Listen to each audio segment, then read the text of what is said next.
Clean or dirty bulk? Which one do you choose? There is no right or wrong answer, so which one do you pick? I overhear guys in the gym, and 99% of the time it is guys, talking about doing a bulk, clean or dirty. But I'm willing to bet that 100% of that 99% really don't understand the question or the dynamics of what is a bulk in the first place. This video isn't about how to bulk. You can always get an app to help you, gain weight, but most of the time you will either get fat or it won't work at all. But this video is about the principles behind the bulk itself. There are a number of limiting factors that determine whether you should do a bulk or not.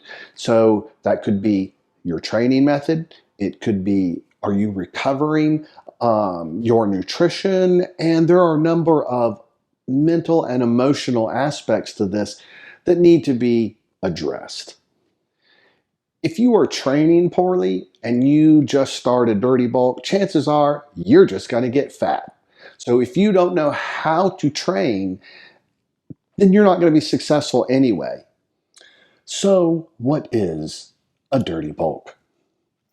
A dirty bulk typically involves eating a lot of extra calories from high-calorie foods, including junk foods, to promote quick weight gain. Typically, when you dirty bulk, you haven't factored in exactly how many extra calories you're taking in or the macro proportion, and this just isn't a good idea. It's a great way to get fat. So now you have to ask yourself, and you have to be honest. Do you really know how to train? If not, refer to rule number 1. Hire a professional and learn what the hell you're talking about. Here comes an important part, and you have to ask yourself, are you recovering or are you underfeeding? So the question is, am I growing? It could be a matter of recovery or underfeeding. So if you're sore all the time, if you feel beat up all the time, if you're not sleeping, if you're stressed out all the time, these are the factors that contribute to not recovering. If you have all of those in place and you're still not growing, then chances are A, you don't know how to train, and B, you're underfeeding.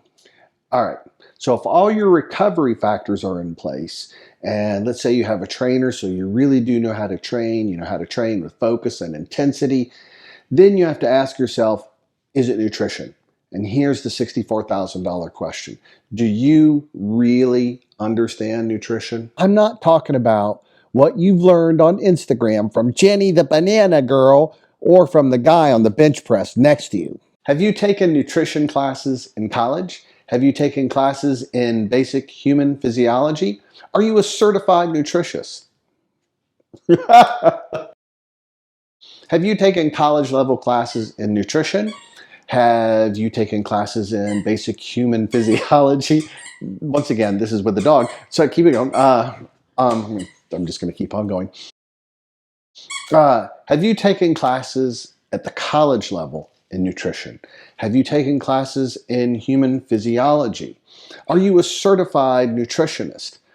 If not, then you truly do not understand the principles of nutrition, much less sports nutrition. So if you really want to make this work, you really need to know your BMR, your RMR, and you really have to understand your macro balances to make sure that the extra calories that you add are going to go toward muscle and not fat. All right, let's talk about the mental and emotional aspect when it comes to dieting or bulking.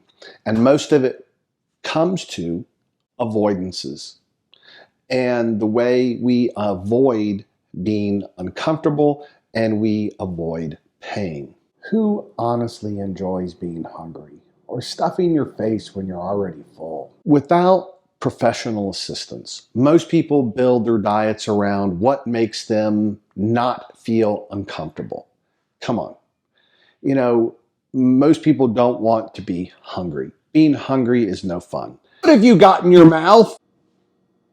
And if you have to build your entire day around your eating schedule, That isn't very fun either, and it leads to almost no social life. So having a professional will help you set your diet plan up correctly, and it will provide a sense of accountability. Hey, if you're learning something from this video, please hit that like button and don't forget to subscribe to the channel. So whether or not you decide to use a clean method or a dirty method to add calories, it can partially depend upon your own physiology and your own emotional state. So some people are really good, man. They can eat and they don't mind, and they eat and they grow. Some people are really good at dieting. I personally am really good at dieting. I really don't like having to stuff my face all day. So what your decision is partly will depend upon your own physiology and your own mental state.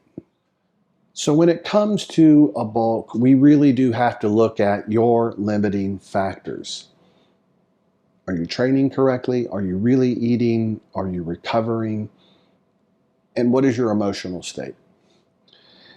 If you're feeling like you are not growing at all, then why aren't you tracking your progress and making a plan?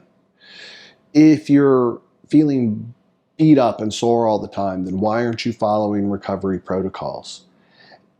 If you just feel like you don't enjoy eating or you can't stand being hungry, then these are the factors that are going to determine whether you should be bulking or not, and whether it should be very clean and precise, or you're just willing to cram down some calories. The choice is yours. There is no right or wrong answer. Everybody is different. And you just have to accept that fact and look at all these factors before you make a decision. And this is why it is really, really important that you hire somebody who understands human physiology, nutrition, psychology, and training so that you can be the best that you can be and achieve your goals.